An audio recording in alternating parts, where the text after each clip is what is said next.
The movie begins with Emma in class, teaching a group of young girls during the last lesson before the holiday. After the class ends, Emma packs her belongings into her bag, including her switched-off phone. She hesitates for a moment, unsure whether to turn it on, but ultimately decides to leave it off and puts it back in her bag. Before leaving the school, the secretary calls out to her and hands her a camping and hiking bag, saying that a handsome young man left it for her. Emma responds that he is a friend of her brother and had borrowed the bag from him. When the secretary asks what Emma plans to do during the holiday, she replies, sleep, eat, and read. That's it. Emma leaves the school in her car and heads onto the highway. At the same time, 6 smugglers are loading their goods into a car inside a garage before driving off. While on the road, Emma turns on her phone and calls her father, asking him to set his watch because she's on her way to see him. When he asks if she's okay, she says yes. He then asks, and your heart, is it okay? She understands that he's referring to her boyfriend,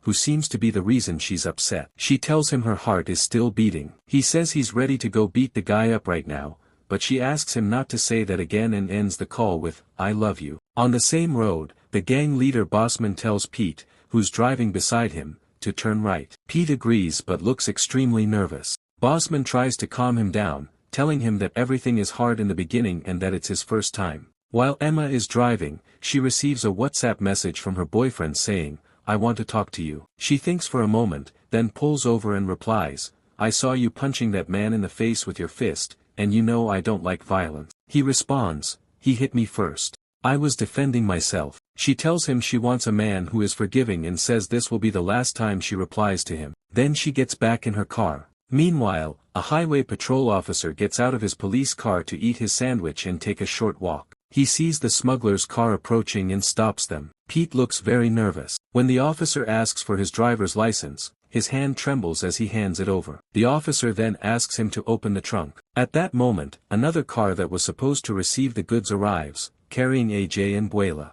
They stop by the road. AJ asks the officer what's going on.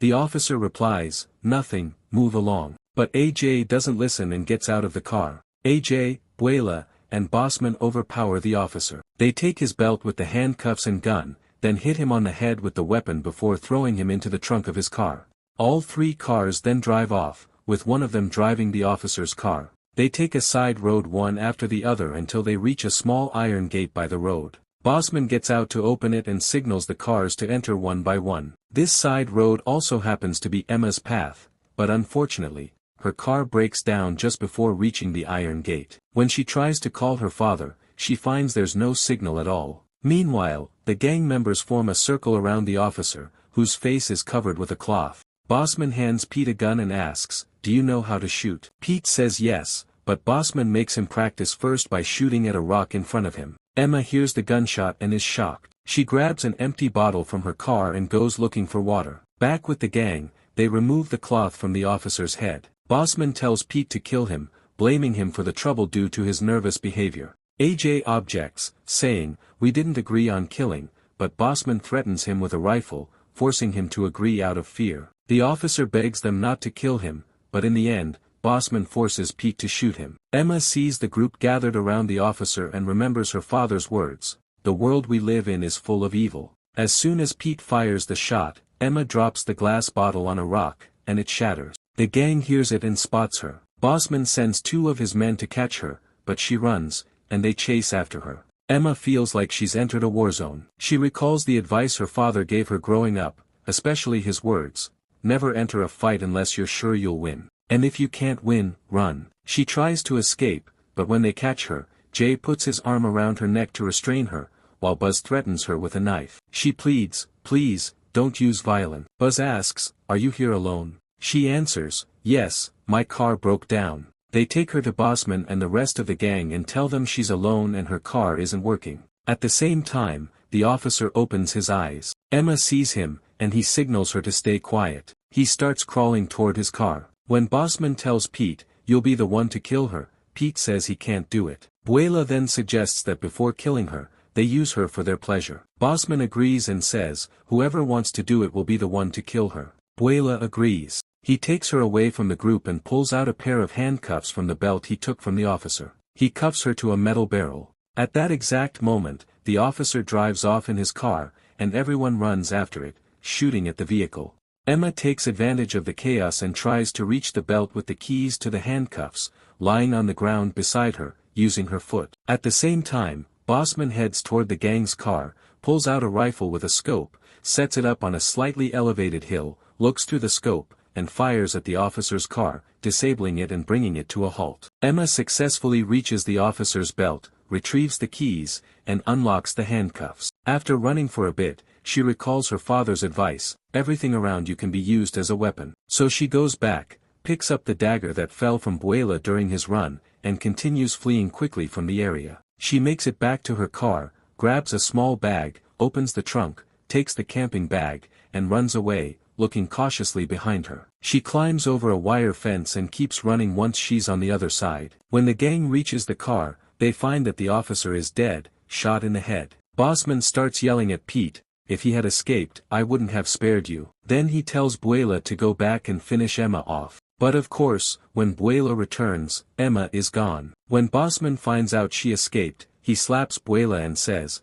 "Take the radios from the car." He orders Baz and Jay to drive up the road and look for her, while he tells Buela and AJ to climb up the hill and adds, "If you spot her, notify us through the radio." Back at Emma's house, her father becomes worried when he realizes she's late. He steps outside to check the road in front of the house. When he doesn't see her, he tries calling her phone, but it's out of service, and his worry deepens. Meanwhile, Emma hides among the rocks, crying and struggling to breathe. But she regains her composure, opens the camping bag, and takes out the gear she'll need. When Baz and Jay find her car abandoned by the roadside, they call Bossman to inform him. They search the car and tell Bossman she took her phone with her. Bossman replies that there's no signal here anyway. Jay reads her name from her ID and tells Bossman she's not local. He follows her footprints and says she headed toward a nearby farm. Bossman replies, "We're coming to you now." Pete then says, "I can track her. I know how to follow trails." Bossman mocks him,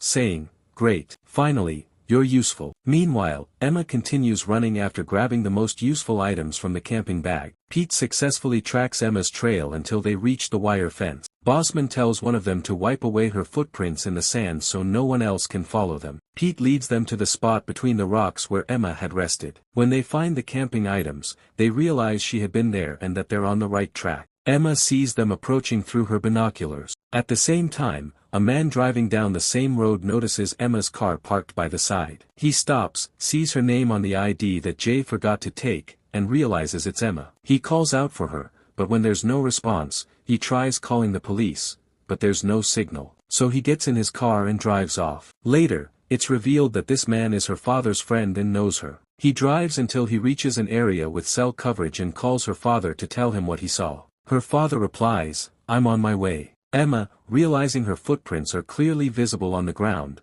decides to walk in a random pattern to mislead them. Meanwhile, Pete notices that Emma created 3 separate sets of footprints. Bossman tells them, "We'll split into 3 groups. Whoever finds her, calls the others." Emma reaches an artificial well with water and recalls her father's advice: "Water is life. Make sure it's clean, bad water will weaken and slow you down." She fills her bottle and adds a substance campers use to purify water. Buela and AJ spot her from afar standing by the well. When AJ suggests they call Bossman, Buela says, "No, wait a little. Let me do what I wanted first." At the same time, Emma's father reaches her car and, from the tracks, deduces that 6 men are chasing her. He tells his friend that one of them deliberately erased the footprints but forgot to erase their own. When his friend suggests calling the police, he replies, "No. I've been training her for 10 years. She knows this area well. She'll be able to protect herself." As Buela approaches her, AJ runs off. Emma says to Buela, "Please don't make me hurt you." He slaps her and mocks her. She recalls her father's words, "There are people worse than animals, without a shred of mercy." When Buela grabs her clothes, she stabs him in the stomach with the dagger and says, "I begged you not to make me hurt you. But my father was right, some people are worse than animals." Then she stabs him again. As he lies dying, he asks her, "Who are you?" She replies, "I'm Emma, daughter of Jack LaRue, one of the Army's top reconnaissance officer." After Buela dies, Emma looks at her blood-covered hands and transforms, from a girl who hated violence into a fighter determined to take revenge on all who wronged her. AJ contacts Bossman and tells him they found her, but doesn't see Buela or hear from him on the radio. Strangely, Emma is now running ahead of him, and Buela is nowhere to be found. Bossman orders AJ to stay put, saying, "We're coming to you," but AJ runs toward the well to check on his friend. Emma's father confirms to his friend that his daughter is trained in all kinds of combat,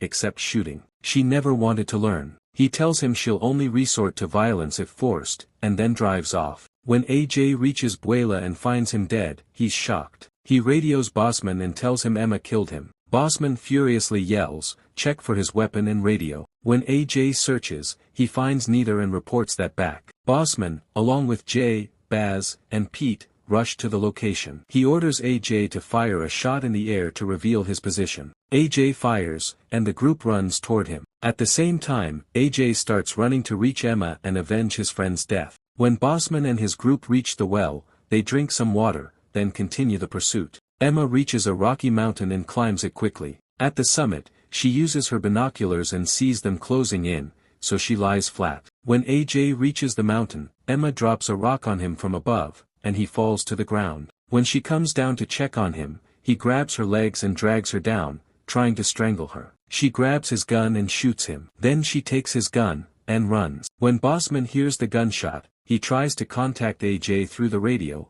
but it's Emma who responds, saying, "Two are dead. 4 remain." Pete begins to feel weak and complains of stomach pain. When Bossman yells at him, Baz says, "I'm not feeling well either. It must be the water we drank." At that moment, Emma's father decides to return home. He places a chair outside the house by the roadside, sits down, and waits for her, confident she will come back to him. Meanwhile, when the remaining gang members spot Emma on a rocky hill nearby, they open fire. She runs toward an abandoned building. Bossman fires at her again, and she shoots back, but doesn't hit anyone. Bossman says, "We've got her cornered," and they surround the building. He climbs a higher hill and sets up his scoped rifle, aiming at the building, ready to shoot if he sees her. Emma enters the building and searches for anything she can use to defend herself. She finds a metal pipe on the ground. Baz goes in to search for her inside the abandoned building. Soon after, his screams are heard. Meanwhile, Pete, sitting outside the building, is in terrible condition from the poisoned water. When Pete hears the noise from inside, he approaches and says, "Come out. I won't hurt you. Don't you remember I didn't agree to kill you?" When he enters, she twists his arm, disabling him. He pleads, "I'm just the driver, a peaceful man. Let me go." She replies, "I'll let you go, but if you look back or scream, I'll kill you." As soon as she releases him, he screams and calls for the others, so she throws the dagger into his back and kills him. Bossman grows anxious when none of his men respond via radio, so he heads toward them. At the same time, Jay surprises Emma and attacks her. A fierce fight breaks out between them. He manages to land some blows, but she ultimately defeats and kills him. When she steps outside the abandoned building, she finds Bossman standing in front of her with his gun aimed at her. She raises her gun, and they fire at the same time. Bossman is killed, and she is wounded in her arm. Back at home, her father loses hope as time passes and begins to cry. But then, he sees her walking down the road. He jumps up and runs toward her. She throws herself into his arms, crying, and says, "Finally, today I learned how to shoot." He replies, "I told you, it was only a matter of time."